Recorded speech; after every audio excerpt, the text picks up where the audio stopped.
curious about what's special about K-content?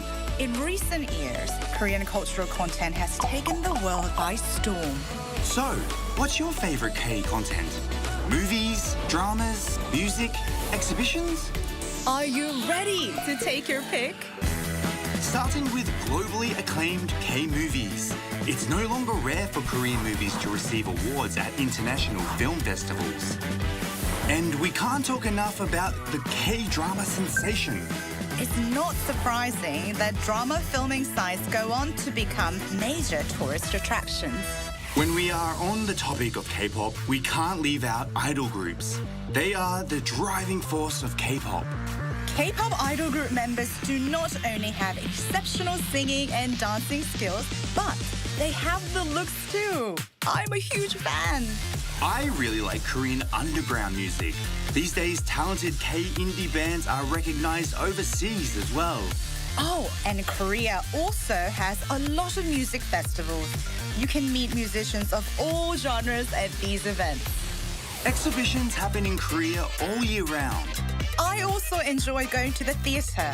There's no shortage of musicals, plays, and performances to choose from. So keep an eye on the theatre scene. Then there is K-design, blending traditional and modern elements. K-fashion, leading trends. K-beauty, which takes beauty to the next level. K-content, receiving praise the world over. Watch it, experience it, and enjoy it.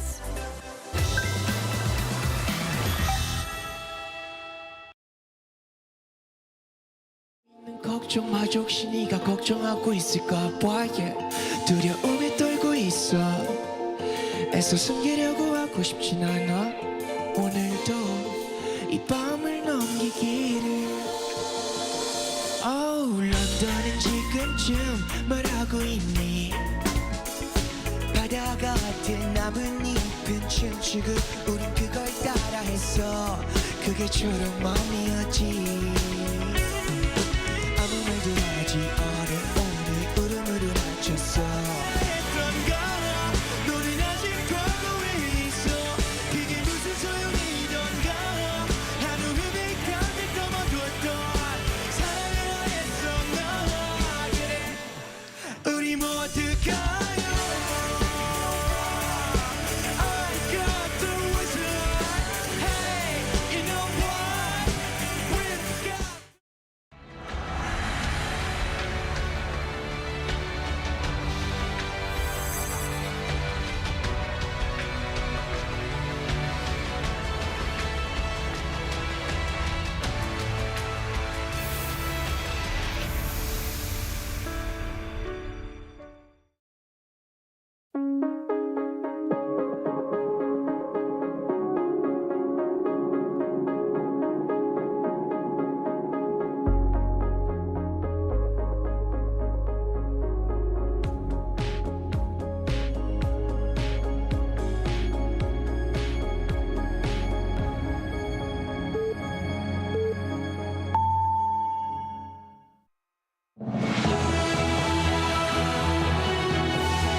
The ceasefire between Israel and Iran appears to be in place as of Wednesday, despite a rocky start followed by the two sides' accusations over violating the deal.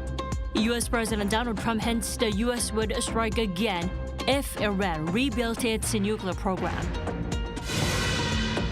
South Korea Wednesday marked the 75th anniversary of the outbreak of the Korean War. We have stories on efforts to remember and honor those who sacrificed their lives during the war. The number of babies born in South Korea rose at the fastest pace in April from a year earlier, driven by a rise in the number of marriages.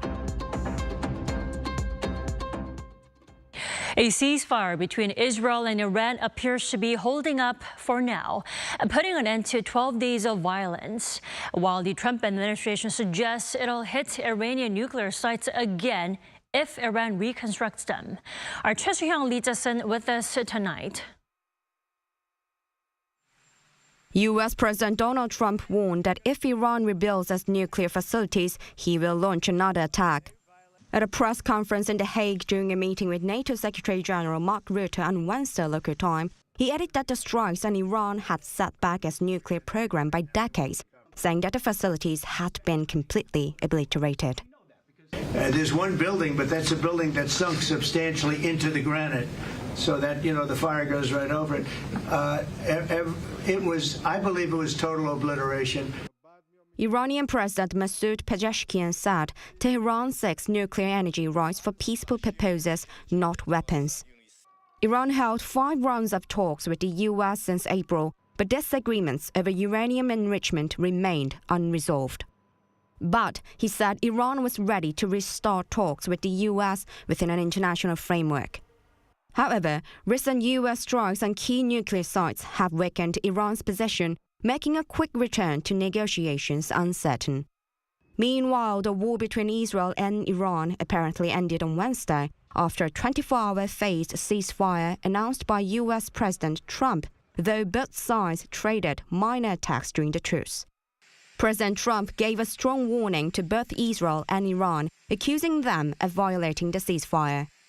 Israel and Iran both claimed victory in the conflict.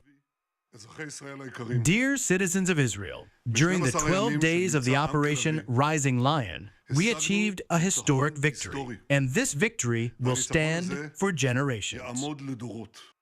Israeli Defense Minister Israel Katz said on social media that Israel will respect the ceasefire as long as the other side does. Iranian President Pezeshkian said Tehran would only hit Israel if it violates the ceasefire deal. Military Chief of Staff Eyal Zamir said that Israel's military was shifting its focus back to Gaza. On Wednesday local time, an Israeli army tank operating in Gaza exploded, killing 7 soldiers. Hyung, Arirang News. On this day, marking the 75th anniversary of the start of the Korean War, President Lee Jae Myung said the most solid security was possible through making peace at the state where fighting was no longer needed. And taking to his Facebook account, he added that the era of solely relying on military power was over. As he appreciated the sacrifices and devotion of all people, he vowed to seek various measures to better compensate those who made extraordinary sacrifices to defend the nation. Adding that security was key to the economy, he appreciated South Korea's rise from the ruins to become one of the world's top 10 economic powers. So, 75 years ago today, South Korea was invaded by North Korean and Chinese forces, triggering a brutal war that would draw in countries from around the world to come to its defense. We take a closer look at how far South Korea has come since then, from the ruins of war to a global defense power. For that, we have our lead foreign affairs correspondent, Oh Soo-young, here in studio. Good evening, Soo-young. Good evening, Tommy. So why don't we start with the whole 75 years ago events. Now, the outbreak of war that drew in more than 20 countries from the UN command. Let's start with that. Right, Tammy. So it was an international coalition that came to the defense of South Korea at its darkest hour to defend its freedom and sovereignty. Among the 22 countries was the Netherlands, which dispatched over 5,000 volunteers to the south. Now their sacrifice was not only a defense of South Korea's territory, but of shared values that remain to this day. That's freedom, democracy, and the rule of law. Of the more than 5,000 troops, we lost almost 125. I think, and we're still present today. We're still a member of UNC. We have personnel at UNC. And I think that's important because it shows our commitment to peace and stability on the Korean Peninsula. And why is that important? I think it's important because nowadays our security in the Euro-Atlantic region is so connected with security here in the Indo-Pacific region. And I think You know, the situation couldn't be more different today, but South Korea has managed to transform into a global defense powerhouse, right? That's right, Hami. So South Korea's massive defense industry came from very humble beginnings following the Korean War. And, well, with the threat of US troops withdrawals under the Nixon Doctrine in the 1970s, South Korea was triggered into action. In 1970, the government established the Agency for Defense Development and began reverse engineering small arms. And by the 1980s and 90s, South Korea was producing tanks, artillery, naval ships, and eventually aircraft. Now, defense exports remained relatively modest throughout the early 2000s, hovering around $1 to $2 billion annually. But the real breakthrough came in the 2020s. In 2021, defense exports reached $7.3 billion. Now, that figure more than doubled the following year, surging to $17.3 billion. Now, according to the Stockholm International Peace Research Institute, South Korea now ranks as the world's 8th largest arms exporter, a position few would have imagined even a decade ago. Now, Korean weapons combine cutting-edge technology, tested reliability, very fast delivery and lower prices, and all of this would make them highly attractive to buyers worldwide. And this was evident when Poland, facing growing security concerns after Russia's invasion of Ukraine, turned to South Korea for tanks, howitzers and fighter jets. Right. Now, Europe in particular seems to be seeking closer ties with Seoul on security matters. Right, and this came at the height of the Ukraine crisis, where South Korea provided indirect support by supplying critical ammunition stocks to NATO countries, whilst simultaneously deepening bilateral partnerships with European nations, such as the United Kingdom, agreeing to co-develop quantum missile technology, for instance, and the Netherlands, of course, forging a very strategic partnership based on semiconductor production. We mean a lot to each other as security partners, and that's in the field of defense cooperation, but also defense industry cooperation, in the field of cyber, maritime security, etc., etc. And one important area under the broader umbrella of security is also economic security.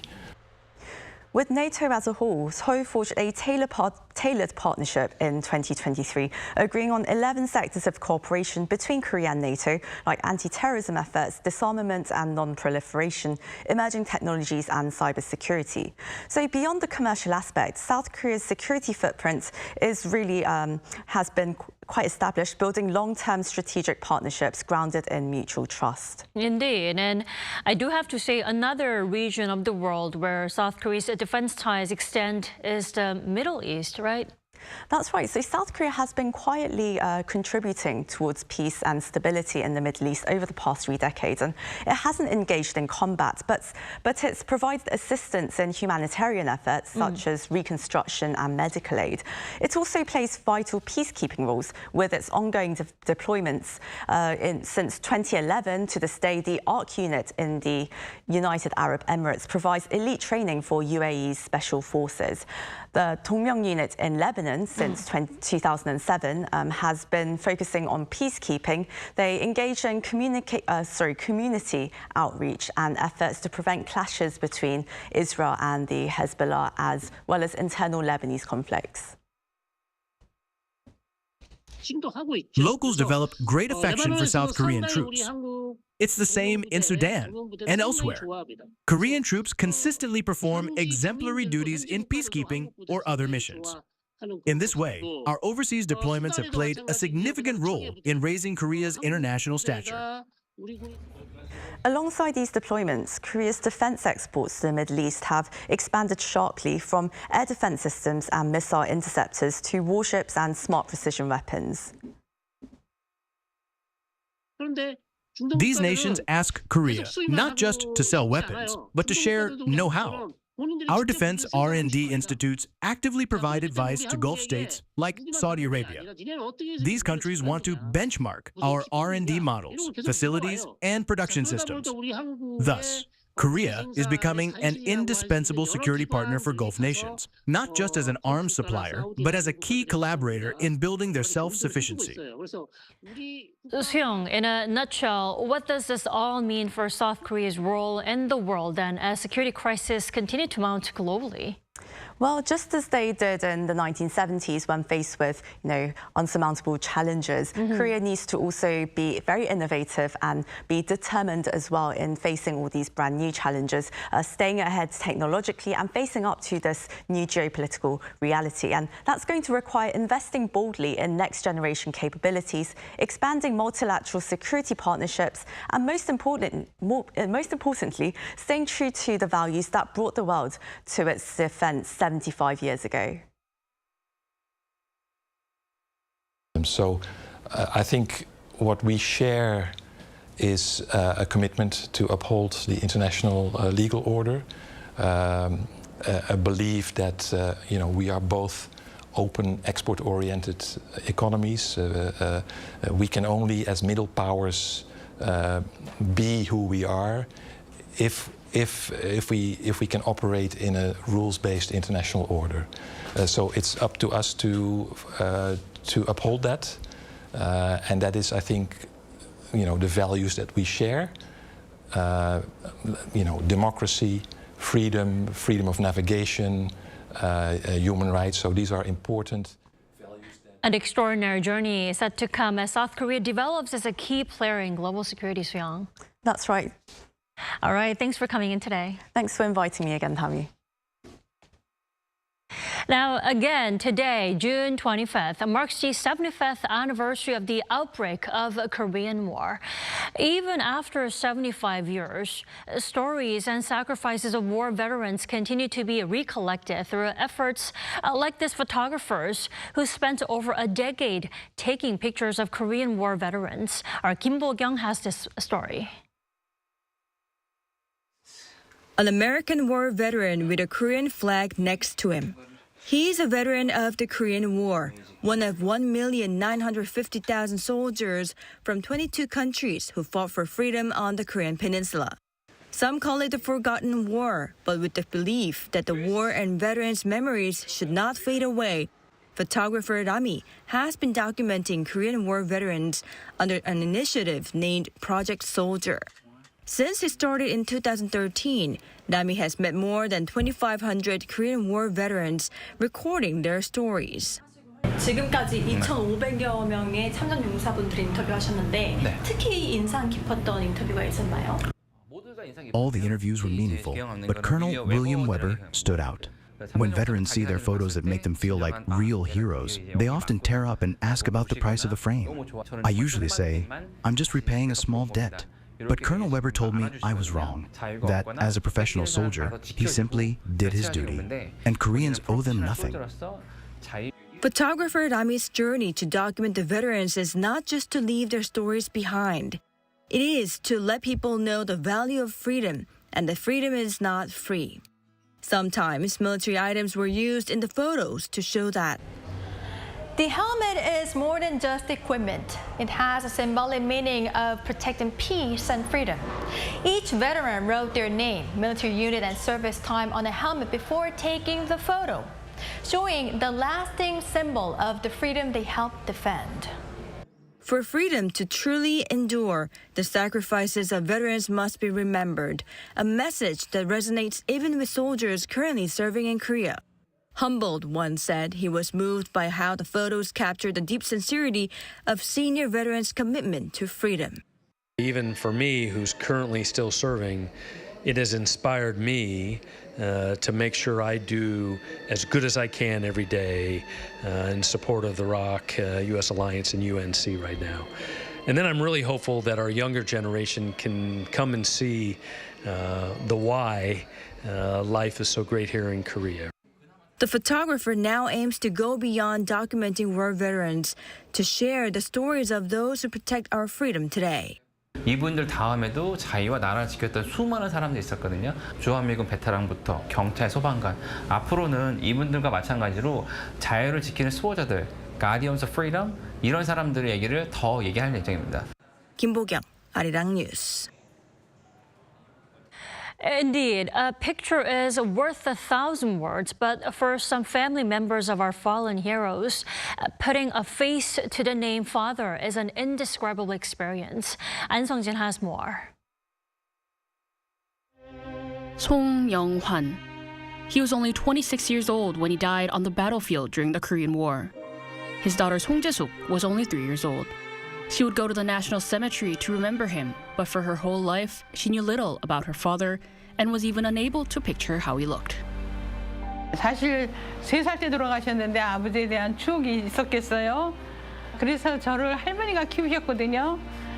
그래서 할머니가 늘 하는 얘기가 너 3살 때 어려서 이제 아버지가 늘 안고 다니면서 제수 빵구 하면서 안고 다니셨대요. 그게 문득 생각나더라고요. 그래서 But after more than 70 years, she was able to see his face. While searching for an uncle who was also a soldier and had gone missing during the war, she had submitted a DNA sample. Surprisingly, she heard back from the Defense Ministry's excavation and identification team that they had matched her sample and her father's remains had been discovered. 감사함도 느끼고. 근데 또 그날 어버이날 행사 가가지고 그분을 뵈니까 아, 이렇게 기적이 있구나. 정말 그 눈물도 나고 마음도 애리고 저도 정말 이렇게 모시게 된 걸 너무 감사드리고 내가 부모님들한테 보은이라고 그럴까? 이런 걸 할 수 있는 게 이런 거 아닌가. Song was able to receive a restored version of her father's picture through the joint efforts of the National Remains Recovery Team and the National Forensic Service, making it the first completed case of face restoration from remains from the Korean War. Using a CT scanner and 3D modeling software, the National Forensic Service reconstructs the structure of the subject's face, layering on muscles, skin, and shaping the eyes, nose, and mouth. I had the privilege of taking part in a project that brings forgotten war heroes back to life to honor them. It gave me a deep sense of responsibility. And to help restore the image of who he was in life, we added the combat helmet and uniform that he would have worn at the time of his death. The goal was to recreate not just a likeness, but a presence. This year marks the 75th anniversary of the Korean War, and there are still so many like Song Young-hwan that remain missing or unidentified. For many families of war veterans, it's the pain of not knowing that never fades. And through efforts like these, the return of these soldiers can become more than a historical footnote. An Sung-jin, Arirang News.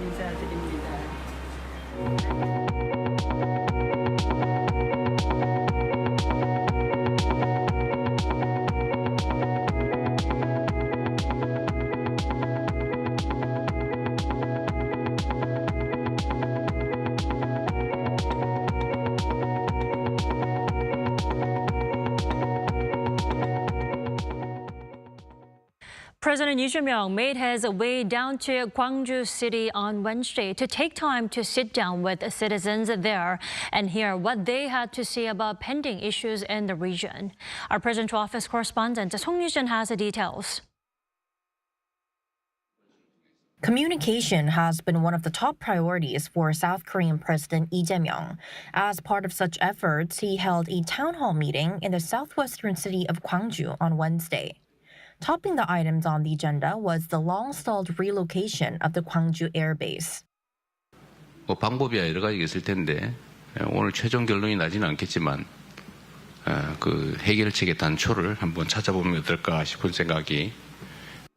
While the city seeks to move both the military air base and its civilian airport to Muan International Airport in the surrounding Jeollanam province, the plan has faced strong opposition from the county, largely over concerns about noise and compensation. The live televised discussion brought together key stakeholders, local government leaders of Gwangju, Jeollanam province, and Muan-gun County, as well as residents directly affected by the issue, to share their opinions. 진월동 주민 있으세요? 진월 어떠세요, 저? You can't really hear the planes that much in Jinwol-dong. President Lee then proposed a solution based on what he pledged during his campaign trail to directly mediate and resolve the conflict. 대통령실에서 TF팀을 만들고요.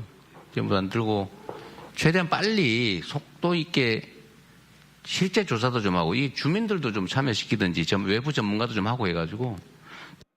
The discussion then turned to boosting the southwestern region, which is made up of Gwangju and the Jeollado provinces, for balanced development across the country. 일극 체제, 수도권 집중, 대한민국 너무 집중이 많아요. 지역적으로도 집중되고 계층적으로도 집중되고 기업도 특정 대기업들로 많이 집중되는 측면이 있고. 저는 이런 집중의 문제를 일부라도 완화를 하지 않으면 이 나라의 미래가 없겠다 이런 생각이 좀 들어요. Residents presented their ideas directly to the president, including more support for AI adoption and renewable energy infrastructure.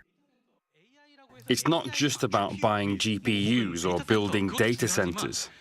We need support for hospitals, factories, and local businesses to integrate AI into their operations and build the data pipelines to make that possible. In the final portion of the meeting, participants raised a wide range of concerns, from reforming the law school admission system, supporting small business owners, and creating more jobs for young people. Beyond the discussions, the president's visit to the region, traditionally a progressive stronghold, comes a week after he visited the conservative-leading city of Ulsan in an apparent message of unity. 송유진, Arirang News.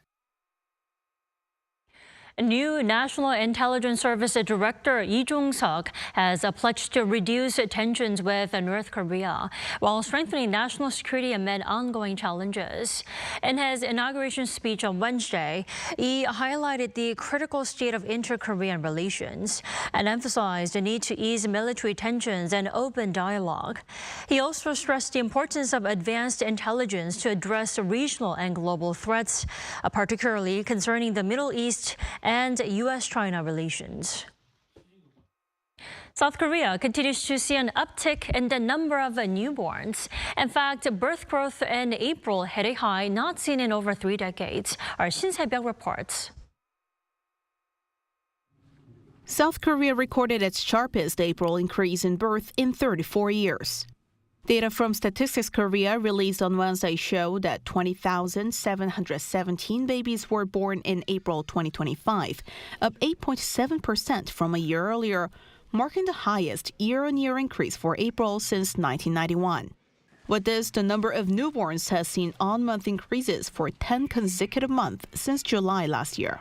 This pushed the total fertility rate to 0.79, up 0.06 points on year. It also marks 4 straight months of gains in the average number of children a woman is expected to have. Marriage figures also stayed on an upward trend. A total of 18,923 couples got married in April, up 4.9% from the previous year. This marks the 13th consecutive month of growth, as well as the steepest April rise in 6 years. Divorces, meanwhile, fell by 5.2% over the same period. One expert, however, cautioned that the recent uptick may be temporary, driven more by demographic timing than by any meaningful change in social or economic conditions. There are 3 key factors behind the trend: delayed marriages and childbirths due to the pandemic, and a large cohort currently in their prime age for marriage and childbirth. But this doesn't signal a fundamental shift in social conditions. To see lasting change, the expert stressed the need to address broader challenges, including housing, education, and job stability. Meanwhile, 28,785 deaths were reported in April, up 0.8% from a year earlier. As a result, the population shrank by 8,068, marking the 66th consecutive month of natural decline. Shin Se-byuk, Arirang News.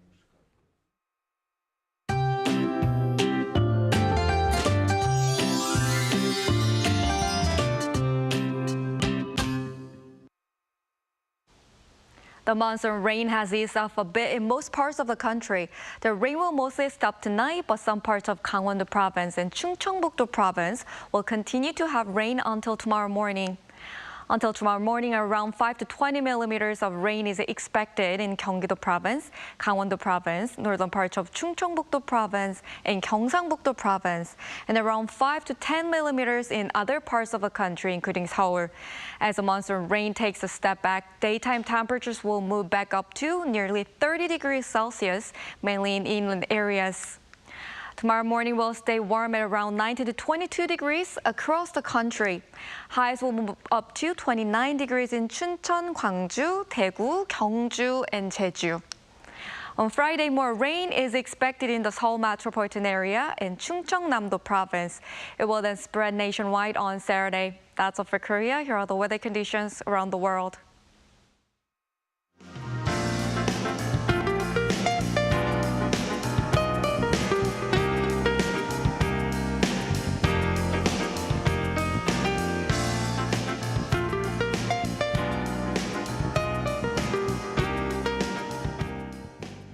That is all we have for tonight. I'm Kim Dami. For all of us here at Arirang, thanks for watching and good night.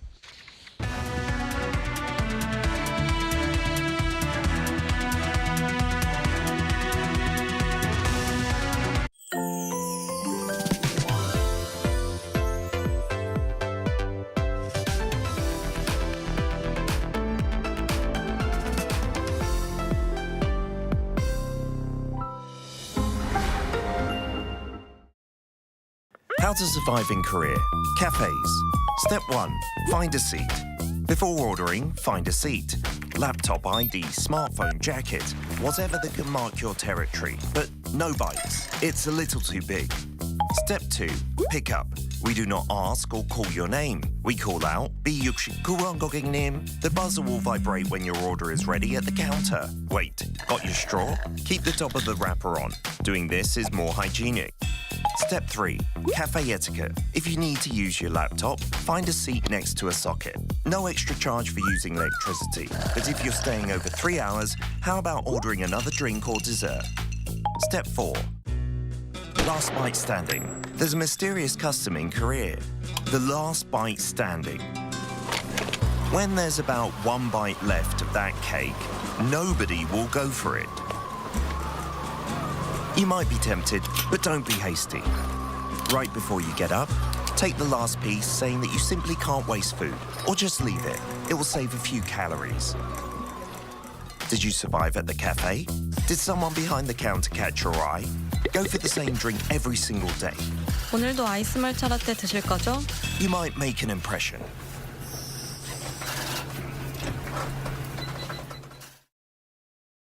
Arirang TV is conducting an overseas TV viewer survey to provide you with a better global broadcast service. Share your valuable feedback on the Arirang TV website www.arirang.com or mobile application. Survey participants will be selected at random to receive special gifts. 2025 Arirang Overseas TV Viewer Survey. We look forward to hearing from you.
Welcome to Within the Frame, where we bring the most pressing issues across the globe into focus. I'm Kim Mo-gen. This week marks 75 years since the outbreak of the Korean War, an inflection point that holds deep resonance here on the peninsula. As President Lee Jae Myung begins his term, he's taking visible steps to reset tone with North Korea, halting propaganda broadcasts and re-emphasizing past military agreements. But still, challenges remain. Pyongyang has officially labeled the South as an enemy state and severed all remaining ties. And at the same time, the U.S. has launched a precision strike on Iran's nuclear facilities, leading to a full ceasefire with Israel. Now, that sequence is already reshaping strategic assumptions worldwide. So tonight we ask, what room is there for trust and diplomacy at this point? For more on this, we are joined in the studio by Ko Myung-hyun, Senior Research Fellow at the Institute for National Security Strategy. Welcome to the program. Good evening. And also joining us online is Ryan Myers, Professor of International Studies at Dongseol University. Good to see you, Professor. Thank you. So let's begin a discussion with Dr. Go. Like we've mentioned, it's 75 years already since Korean War happened, and President Lee Jae Myung has been ramping up conciliatory gestures towards North Korea, like halting loudspeaker broadcasts. Do you think these kinds of actions actually could become a turning point for inter-Korean relations? Well, on the surface, we know that the North Koreans have reciprocated this positive gesture on the part of President Lee of halting the loudspeaker campaign on the part of South Korea, which was reciprocated by the North Korean by their own stopping of the loudspeaker, essentially loudspeaker campaign that they also have on the northern side, and apparently North Koreans have also stopped sending the so-called trash balloons to the south. So this has given hope that the North Korea and South Korea may perhaps take a tentative steps towards restoring inter-Korean relations that have been essentially very much at the bottom for the last 2 years of the President Yoon's administration. But on the other hand, there are macro factors here that could possibly prevent essentially an expansion of this, also extension of this positive gesture that we are seeing in the first days of the President Lee's administration. What I mean by this is in fact what you just mentioned at the intro to this program, which is the fact that North Korea now considers South Korea to be an enemy state. And this has a profound ideological and political implications on the part of North Korea. So what it means is North Korea is going to view not just South Korea, but also the United States primarily as targets of North Korea's military deterrence. So at the same time, they have essentially given up efforts to conduct diplomacy.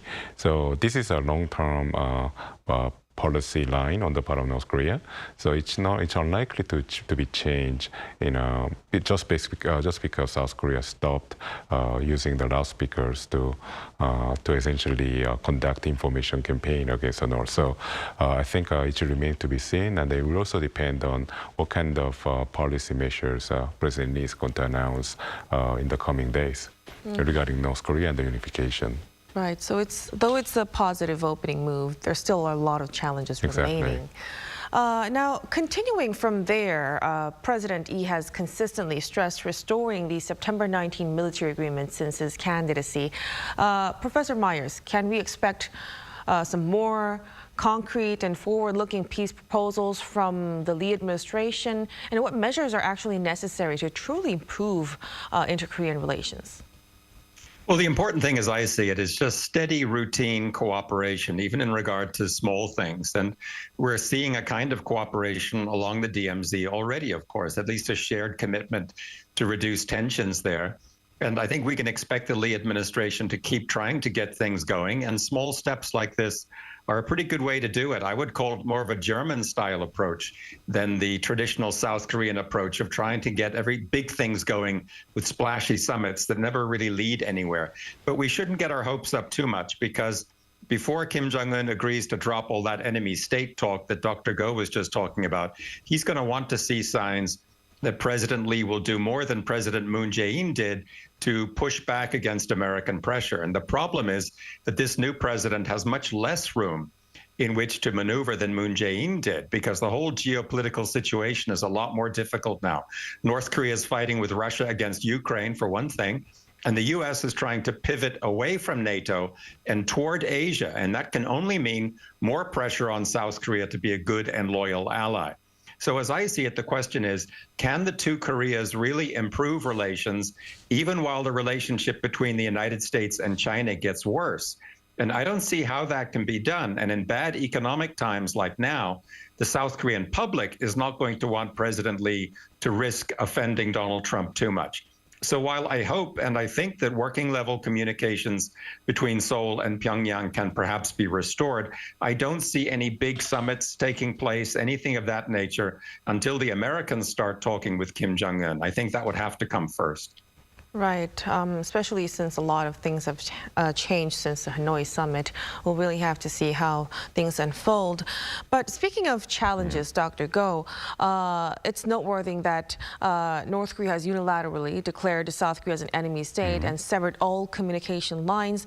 What do you see as the most pressing challenge to bring peace on the Korean Peninsula right now? Well, the controversial issue here is the North Korea's refusal to conduct dialogue with either Seoul or Washington about the policy of denuclearization that both governments for now hold on North Korea. In fact, the U.S. State Department just reaffirmed yesterday, I believe, that the U.S. policy towards North Korea is still about denuclearization. And this is something that the North Koreans are fighting with tooth and nail right now. They want to convince or essentially compel the rest of the world to accept it as a nuclear state. So there's a big gulf between Pyongyang and Washington and Seoul regarding this issue. So unless there's a fundamental change in this orientation, the policy orientation on the part of the United States towards North Korea, it's probably North Korea is going to stick to this current line of two hostile states doctrine. Again, the two hostile state doctrine, in fact, it's not only limited to South Korea, even though that's the main recipient of North Korea's aggressive policy. In between the lines, it's also clear that North Korea is targeting the U.S. policy of denuclearization. So essentially North Koreans are holding this policy line of denuclearization as an attitude of hostility on the part of the United States. So that's going to be the fundamental issue between Washington and Seoul on one hand, and North Korea. And this is the reason why I think Professor Meyer is mentioning to change the attitude on the part of the United States. And I think it's something that the North Korea is hoping to see in President Trump. President Trump has mentioned, made the right sound about perhaps recognizing North Korea as a nuclear-armed state. And that's something that the North Koreans are looking forward to. But at the same time, the policy lines of his administration is very conservative, very orthodox in the sense that it's sticking very strongly to the policy of denuclearization. So we'll see how President Trump, after all the distractions that he's facing right now, not just in the Middle East but also in Ukraine, might turn around and approach North Korea with a new perspective, and that's what the North Koreans are waiting to see. Right. So bottom line is recognizing North Korea as a nuclear state, whether we do it or not. Now, let's also turn to Pyongyang's latest moves. At the three-day Workers' Party plenary session from June 21st to 22nd, there was speculation that Kim Jong-un might have sent a message in response to U.S. and South Korean overtures, but his speech was kept entirely under wraps. Professor Myers, why do you think the North chose secrecy this time around? Well, we can only speculate. Kim's speech may have been an angry one in which he scolded top officials for bad performance, and that wouldn't have been a very good context for a diplomatic message, or he might not have wanted his speech to get buried overseas in all the news about Israel and Iran, or he might not have wanted to respond too early to President Lee's overtures. After all, it was only last year that Kim made that big programmatic statement about not having any more interest in inter-Korean dialogue, so he would look unserious if he changed his tune the moment the new government came to power here. Now, all those considerations may have played a role, but remember, secrecy has really always been North Korea's default mode, and it's served the country very well over the years. And if you read the domestic propaganda in North Korea, the regime likes to congratulate itself on being a black hole to the outside world. That's the phrase that they always like using, a black hole. Now, Kim Jong-un has favored a bit more transparency than his father and his grandfather did, but the disastrous launch of that destroyer last March was such an embarrassment. He may well have concluded that it was time to make the country a bit more mysterious and unscrutable again. Mm-hmm. Now, shifting gears, Dr. Go, following a U.S. strike on Iran's nuclear facilities, it was kind of unexpected for many. Washington announced that Iran and Israel have agreed to a full ceasefire lately. How do you think North Korea, which has consistently rejected President Trump's outreach, take this rapid sequence of airstrike to a ceasefire process? First of all, I think North Koreans, Kim Jong-un, in particular, probably seeing a confirmation of the nuclear line of his predecessors, his father and grandfather, of building nuclear capability at the expense of economic development. To have proven to be correct, for at least for the regime survival. Had North Korea not had nuclear deterrence in place, that's probably what Kim Jong-un is thinking right now, that North Korea could well have been the Iran today. So I think this is probably the confirmation of long-held line of nuclearization. And I think what's going to happen now is that North Korea is going to essentially use this as a propaganda, domestic propaganda, telling the people of North Korea that all your sacrifices for building nuclear weapons have proven to be worthwhile now that Iran, without a nuclear deterrence, have been subject to very strong military campaign on the part of not just Israel, but also the United States. So I think, first of all, that's going to be what happened in Iran, as it's going to give propaganda value to the North Korean regime. And second is that the importance of keeping nuclear deterrence. And I think that one of the lessons that the North Koreans have picked up here is that the United States is not daring to attack North Korea with right now because North Korea has nuclear deterrence. But on the other hand, I think North Koreans probably realize that if they want to negotiate with the United States, they might have to. In fact, there's a ground for negotiation now because President Trump is also using diplomatic pressure along with the military campaign on parallel manner to change the Iranians' posture towards nuclear policy that they have. So probably North Korea believes that essentially Trump is going to try to reach out to them, but then emphasizing the diplomatic part of his leverages rather than the military part. But on the other hand, the central issue between the North Korea and the United States will always be about North Korea's nuclear capability. So I think for overall, I think North Korea is going to drive something useful about President Trump's approach towards the aspiring nuclear states. That I think North Korea is going to really reflect this on their possible diplomatic engagement in Washington in the near future. Mm-hmm. So a lot of complex strategic calculation is in the play. Now, despite swiftly condemning America's strike, Pyongyang seemed to calibrate this language very carefully. Professor Myers, what might be the strategy behind North Korea's such kind of a measured response? Well, remember, North Korea is already fighting against Ukraine, and that in itself is a big provocation from Washington's perspective. So it would be very risky, I think, for Kim Jong-un to provoke America even further by siding too vocally with Iran, because the Americans might well think, wait a minute, is this guy going to start sending soldiers and weapons to Iran as well? Now, Israel is a lot more important to the Americans than Ukraine is, and Kim knows this, so he needs to be careful. But let's keep a sense of perspective here. I mean, North Korea's statement was not all that different in tone from Russia's and China's. I think all three regimes expressed themselves quite carefully. Why? Because Xi, Putin, and Kim are all, I think, pragmatic leaders who put the interests of their own states above any foreign entanglements. Now, Kim is helping Russia out, sure, but for a very big payback, and not because of some moral or ideological commitment to helping Russia. So while the United States is ready to risk an awful lot on behalf of Israel, whether the American voters support that or not, North Korea is certainly not going to go out on a limb on behalf of faraway Iran. Well, that's for North Korea, but let's also touch upon America's perspective, Dr. Go. So, though the situation could be different, do you think there's a chance for Washington to, potentially justify a preemptive strike on North Korean facilities like Yongbyon in the name of nuclear deterrence?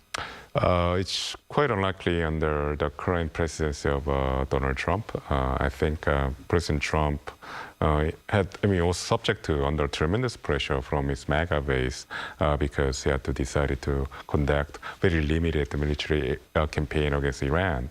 So we have to remember that President Trump's one of his first speeches I saw about promising the American people that there will be no new wars under him. In fact, he's going to end wars under his watch.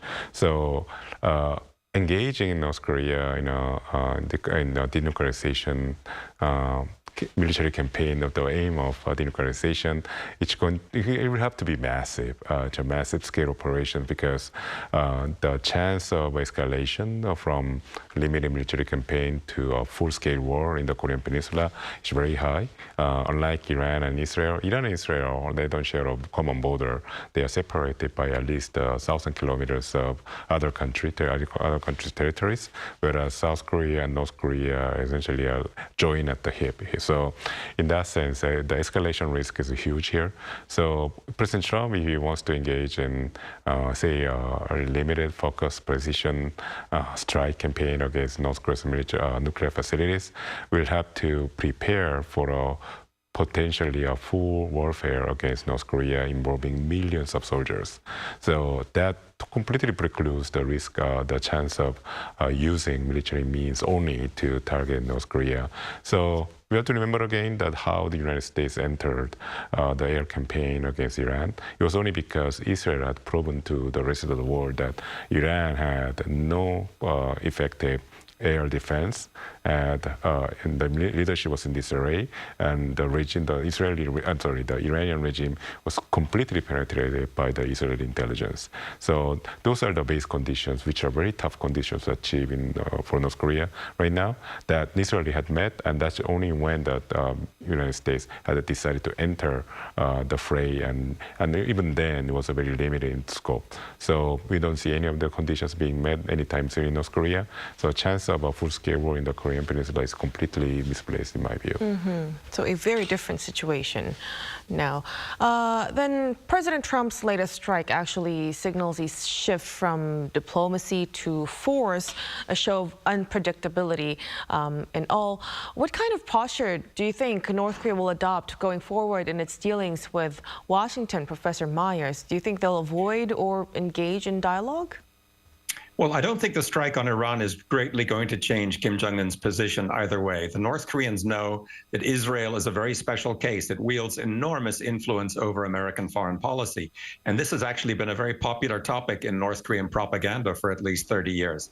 Now, yes, Trump did strike Iran, but Kim Jong-un knows that Trump didn't really want to do it and that it was a very unpopular move with the MAGA base. And that's actually quite good news from the North's perspective. Also, and more importantly, of course, the Kim regime already has between 60 and 90 nuclear weapons. So Kim is not going to be quaking in fear right now. On the other hand, I think the strike may have brought home to the regime just how much Donald Trump has changed since his first term. This time he's not going to be playing around with Rocket Man jokes and that kind of thing. But then Kim Jong-un has changed as well. He's not even going to pretend to denuclearize anymore, and he's sure not going to rush into another summit and risk being humiliated again. But I think he has no reason not to let his people listen to Trump's people if the Americans do have a good proposal to make. And I think if Trump stops insisting on denuclearization and Kim does not insist on formal recognition of the North as a nuclear power, then I think in that gray room in between those two extreme positions, there is room for trust building and exchanges. But really, the war in Ukraine must end first, I believe, because I don't see how anything can improve until that happens. All right, so we will have to keep close tabs on the situation moving forward. I'm afraid we'll have to conclude our discussion here at this point, but thank you so much, gentlemen, for your time and for your insights. Dr. Go, of course. My pleasure. And Professor Myers, we appreciate it. Thank you for having me. Thanks a lot. And that's all from us on Within the Frame. Be sure to tune in again next time as we continue to explore the stories that matter. Until then, stay informed and engaged.